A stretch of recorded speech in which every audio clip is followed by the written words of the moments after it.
The Arabian Nights by Andrew Lang.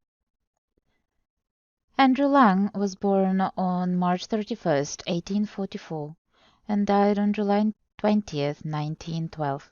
He was a Scots poet, novelist, literary critic, and contributor to the field of anthropology. He is best known as a collector of folk and fairy tales. The Arabian Nights.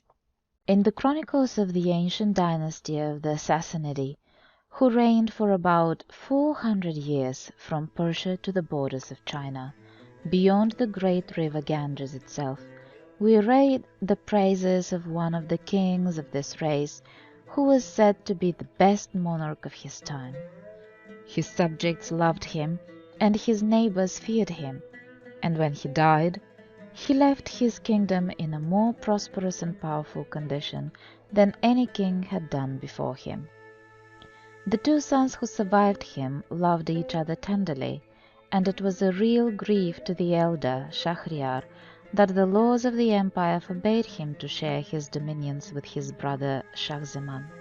Indeed, after 10 years, during which this state of things had not ceased to trouble him, Shahriar cut off the country of Great Tartary from the Persian Empire and made his brother king. Now the Sultan Shahriar had a wife whom he loved more than all the world, and his greatest happiness was to surround her with splendor and to give her the finest dresses and the most beautiful jewels. It was therefore with the deepest shame and sorrow that he accidentally discovered, after several years, that she had deceived him completely, and her whole conduct turned out to have been so bad that he felt himself obliged to carry out the law of the land and order the Grand Vizier to put her to death.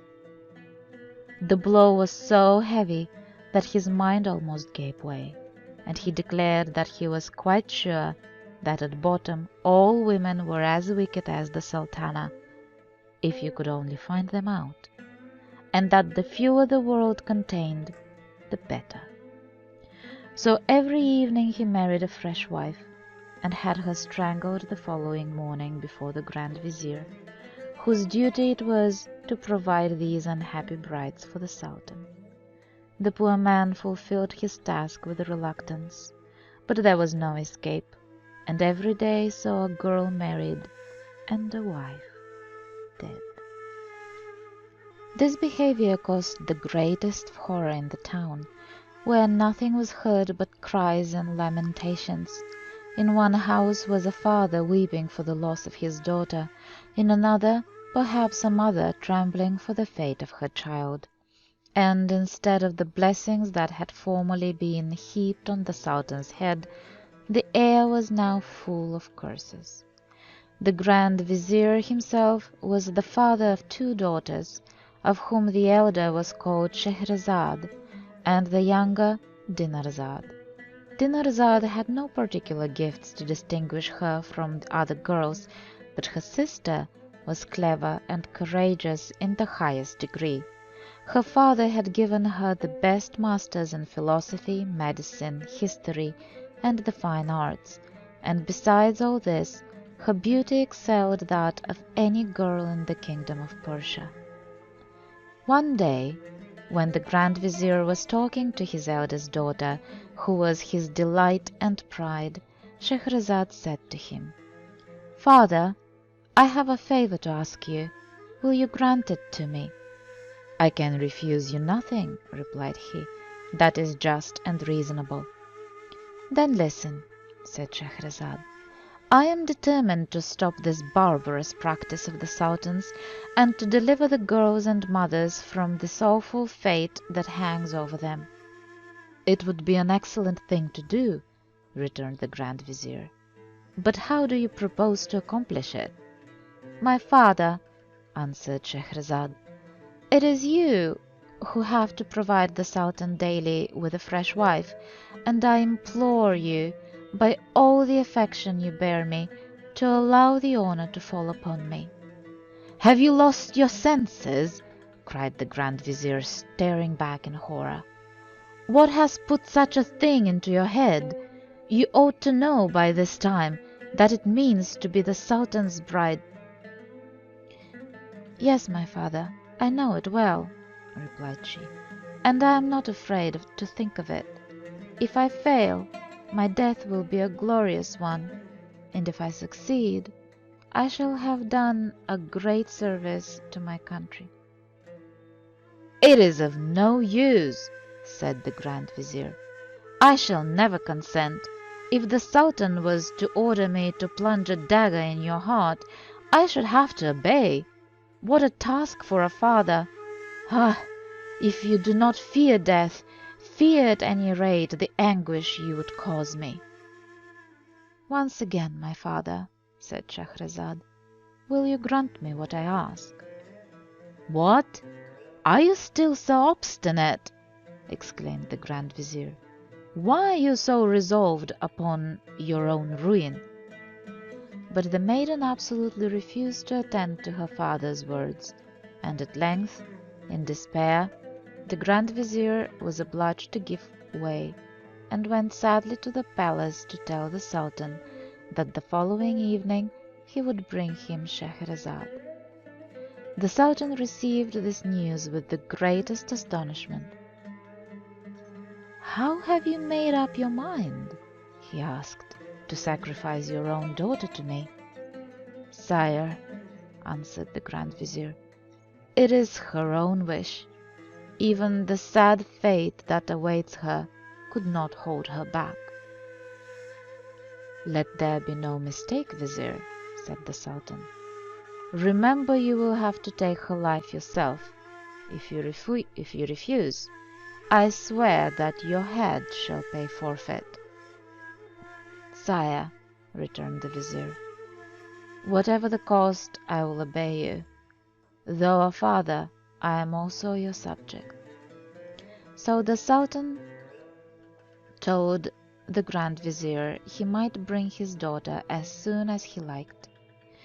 The Vizier took back this news to Shahrazad, who received it as if it had been the most pleasant thing in the world. She thanked her father warmly for yielding to her wishes, and, seeing him still bowed down with grief, told him that she hoped he would never repent having allowed her to marry the Sultan. Then she went to prepare herself for the marriage, and begged that her sister Dinarzade should be sent for to speak to her. When they were alone, Sheherazade addressed her thus: "My dear sister, I want your help in a very important affair. My father is going to take me to the palace to celebrate my marriage with the Sultan. When His Highness receives me, I shall beg him, as a last favor, to let you sleep in our chamber, so that I may have your company during the last night I am alive.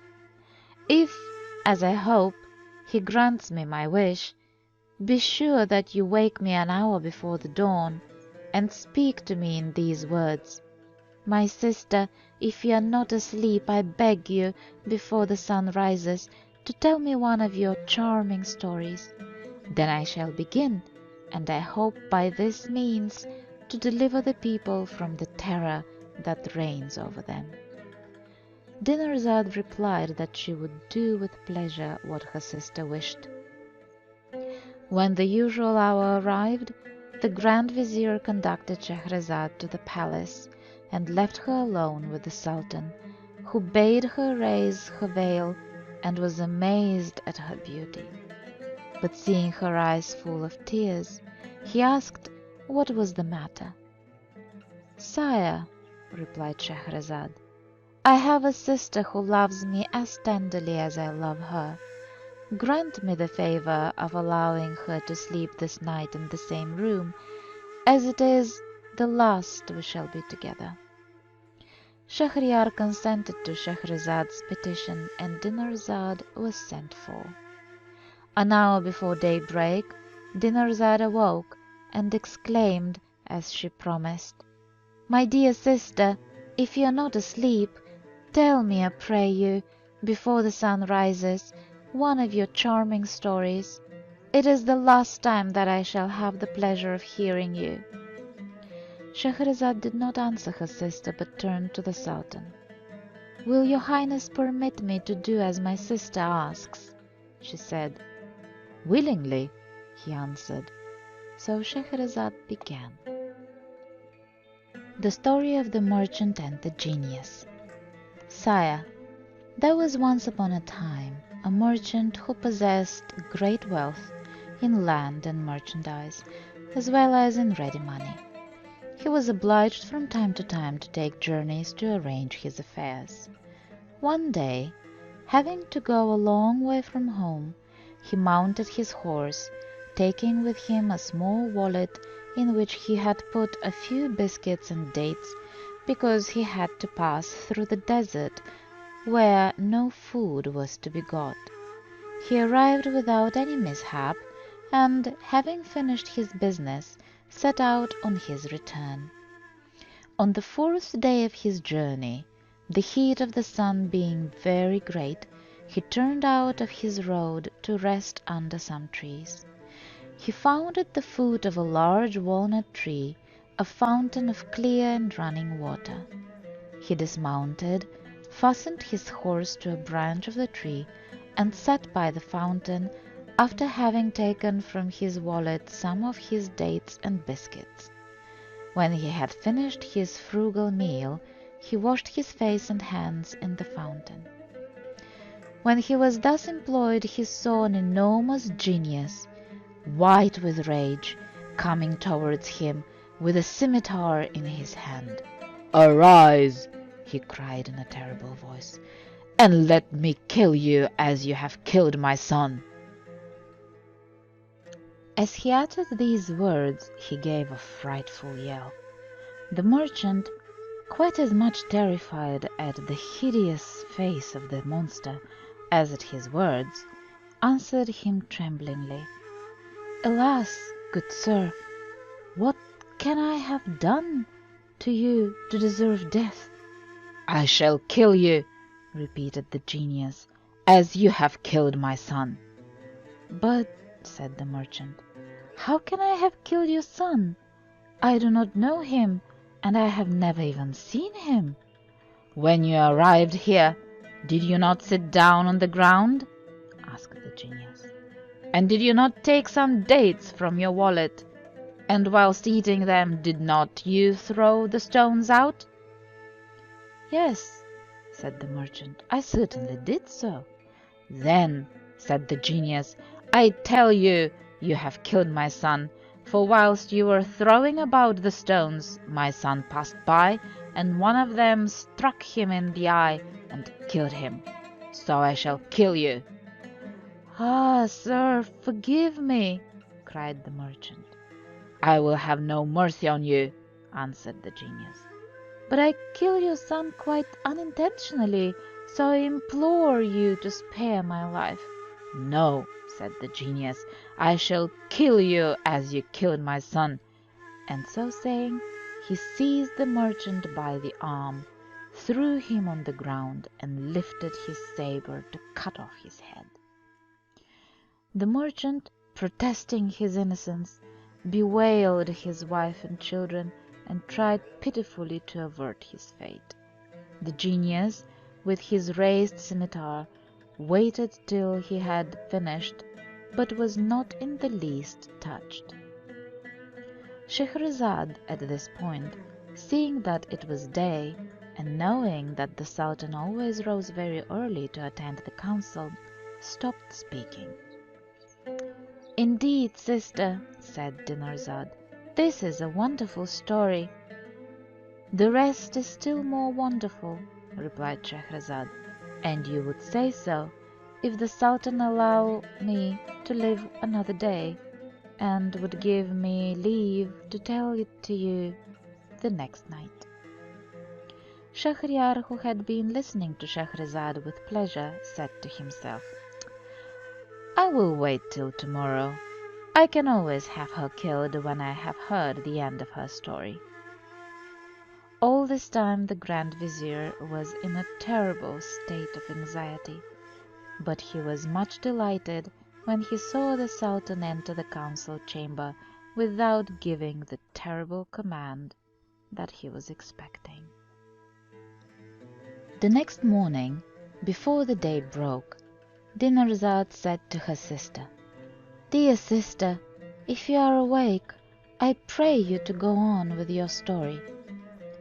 The Sultan did not wait for Sheherazade to ask his leave. "Finish," said he, "the story of the genius and the merchant. I am curious to hear the end."